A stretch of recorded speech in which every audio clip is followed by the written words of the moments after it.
수익률과 약간 그런 가성비를 좀 중요하게 생각하시네요. 맞습니다. 숫자만 봅니다. 부동산을 하다 보면은 정책 얘기 나올 수밖에 없고 막 여러 가지 얘기가 나올 수밖에 없는데 굉장히 똑똑하고 논리적인 분들도 눈 뒤집혀서 남의 말 안 듣는 게 있어요. 종교, 정치, 그리고 투자. 그러니까 뭐 아주 논리적이고 똑똑한 분들도 뭐 일본 얘기만 나오면 막 입에 거품 물어. 뭐 그런 사람들이 있죠. 있어요. 그리고 뭐 갑자기 정치 얘기하면 막 입에 거품 물고 있어요. 있죠, 많죠. 근데 전 이해가 안 되거든요. 왜 저러지?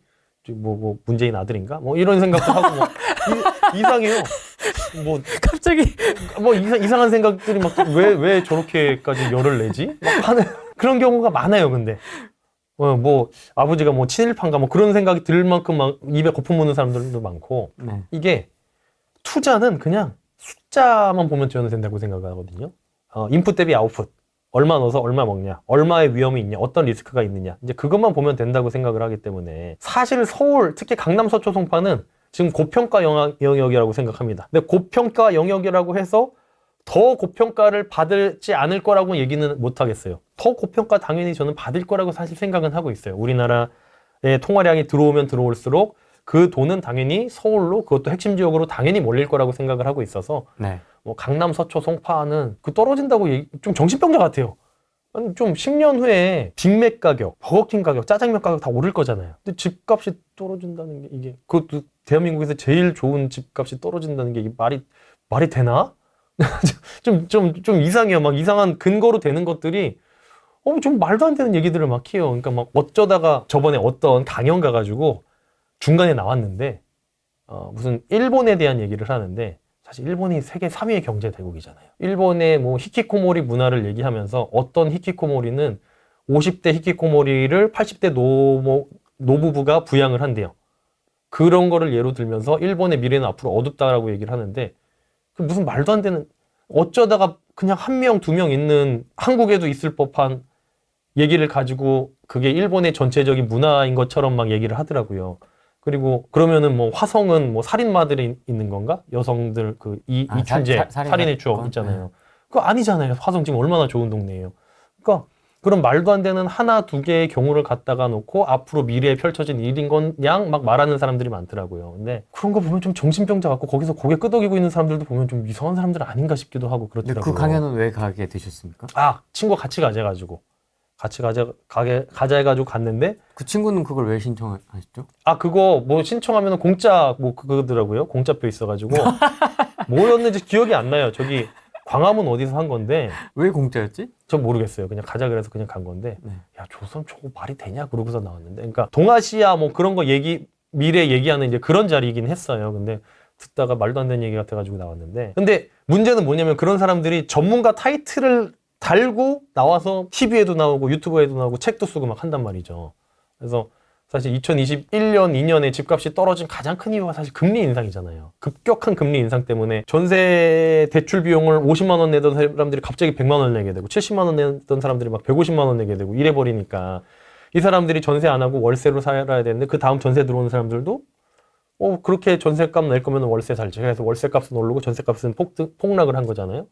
그러면서 집값이 빠지는 건데 마치 금리 인상을 자기네들이 예견한 것처럼 막 얘기를 하는데, 그렇게 금리 인상 예견을 했으면은 차라리 주식에다가 인버스 쳐가지고 저기 쇼 쳐가지고 그걸로 10배, 100배 벌지. 왜 저는 좀 이해가 안 되거든요. 그러니까 그렇게 얘기하시는 분들이. 요것도 무주택자, 1주택자, 다주택자 분들에 따라 다를 것 같은데 네. 무주택자다. 무조건 사야죠.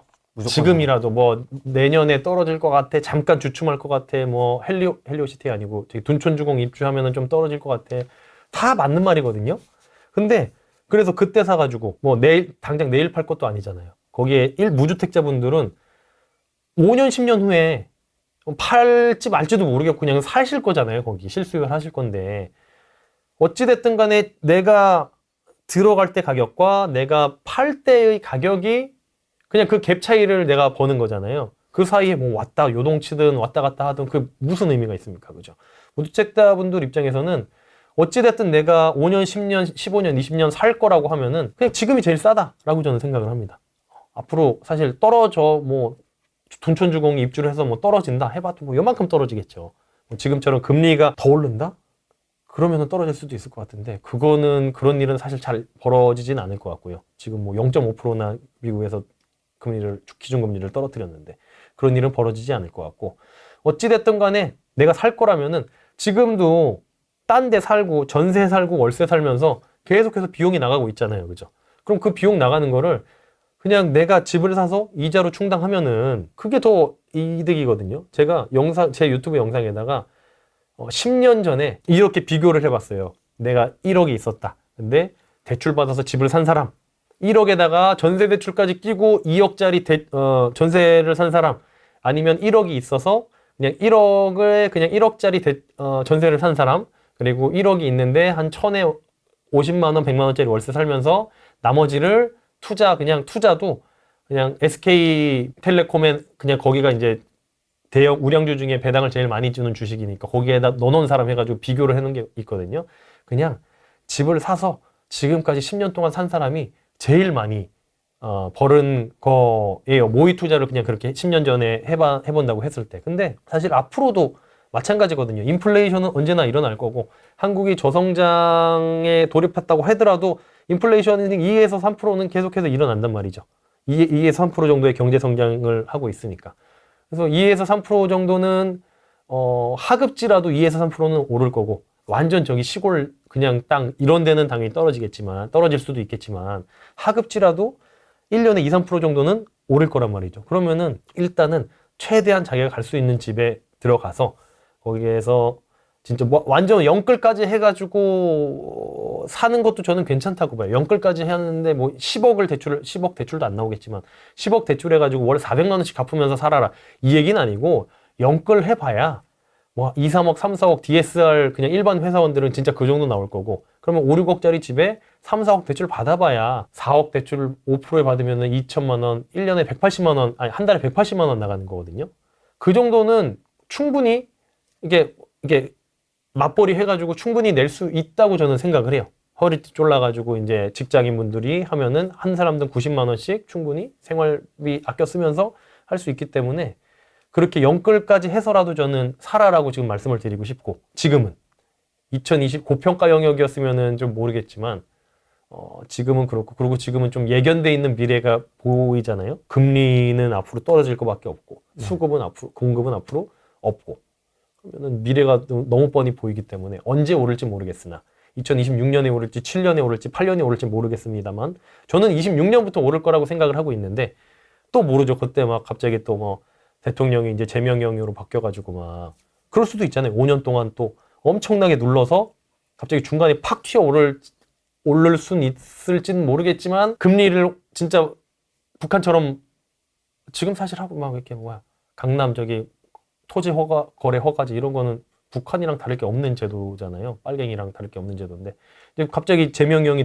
대통령 돼가지고 그런 거 할 수도 있겠지만 주택 개혁 막 이래가지고 주택 개혁 해가지고 야 이제 1주택 빼놓고 다 국가에 반납해. 환서해. 할 수 있죠. 공시지가로 다 매입, 강제 매수. 그런 거 옛날에 박정희 때 있었잖아요. 우리 할아버지 저 파주에 선상 같은 게 있는데 그린벨트로 묶인 거 얼마 안 되는 거. 거기 옛날에 그런 거 토지 개혁 있었잖아요. 왜 그 환수에 싸게 유상으로 해가지고 유상으로 분배해 주는 거. 그거 지금 한 대가 제가 알기로 원롱 그쪽이에요. 우리 할아버지 때 그 환수당했던 게. 거기 그거만 있었으면 거기 땅이 꽤 컸어. 아무튼 뭐 지역 유지셨군요. 유지였대요. 지금은 아니죠. 뺏겼으니까.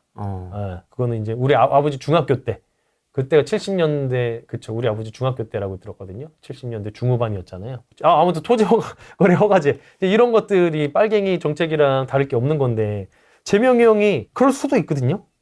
근데 제가 봤을 때 재명이 형은 좀 이게 되게 이치에 밝다 그래야 되나? 대장동 막 그 사업하시는 거 봐. 그 사업가예요, 거기는. 그러니까 불법, 아니지.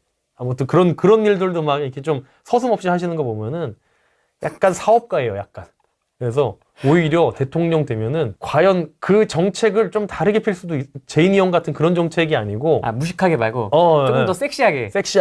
오히려, 그러니까 그런 거 있죠. 그러니까 지금 부동산이 문제가 여기 이제 써놔 주셨는데 집값은 반토막 나야 한다. 정신병자거든요. 집값이 반토막 나면 우리나라 사람들의 그 자산의 60%가 부동산이라고 하잖아요. 부동산이 반값되면은 그 60%가 30%로 줄어드는 거거든요. 우리나라 그 경제의 3분의 1이 날아가야 된다고 얘기를 하는 거거든요. 부동산이 반값이 돼야 된다고 얘기하는 게. 그게 말도 안 되는 얘기고, 이거는 그냥 배 아파서 하는 소리고, 뭐가 배가 아프냐면은, 강남 집값 막 4, 50억 하는 거, 이게 배가 아픈 거야. 나는 4억도 없는데. 근데, 이게 서울 집값이, 내 집 마련이 사실 어려운 게 아니거든요. 저는 이제 경매 투자를 하고, 빌라를 또 많이 투자를 하니까, 강서구에, 강동구에, 군자에, 여기 입지 좋은 데 있잖아요. 그 역 바로 근처에 있는데 이런데 신축 빌라들 3, 4억이면 방 3개 화장실 2개짜리 3, 4억이면 사거든요. 근데 거기 살면 안 되는 이유가 왜지? 라고 저는 생각이 들어요. 저는 이제 가보면은 집 좋은데? 여기 살만한데라는 거 하는 데가 그러니까 많거든요. 많은 정도가 아니고 신축 빌라는 다 괜찮아요. 한 2014, 5년 이후로 지은 애들은 아직도 다 새 거고 짱짱하고 그런 데들과 너무 비교되는 게 그냥 배가 아플 뿐이잖아요. 근데 사실 그런 이제 격차가 너무 큰 게 저도 문제라고 생각을 해서 부동산에 돌 수 있는 돈은 한정돼 있거든요. 결국 아까 말씀드렸던 것처럼 수요 공급에서 수요는 통화량이니까 통화량이 너무 저기 강남 저쪽에만 쏠리니까 쟤네가 비싸지는 거고 여기 나머지 하급지에 빌라 같은 데는 안 쏠리니까 여기는 안 올라가는 거잖아요. 그러니까 여기도 보유 가치가 있다는 걸 보여주면 되거든요. 빌라, 비아파트, 지방 아파트들도. 보유 가치가 있으려면은 여기도 제일 첫 번째 그게 학군 뭐 이런 것도 다 중요하겠지만 얘네도 오른다. 라는 거를 이제 정부에서 보여주면은 이 3, 40억 했던 집들에 있던 돈들이 일로 또 이제 이게 뭐라 그래야 되지? 낙수 효과라고 좀 잘 맞진 않는데. 조금 다르죠. 조금 다르진 다른데. 비슷한 의미겠죠. 여기 있는 돈들이 좀 그렇게 쏠리게 되면은 그런 정책을 이제 서민을 위한 정책이 될 수도 있지 않나 저는 그렇게 보고 있어요. 이제 많은 사람들이 이제 별로 관심은 없지만 경매로 싸게 사면은 그냥 뭐든지 다 가능하다 저는 그래서 항상 그렇게 말씀을 드리고 있긴 합니다.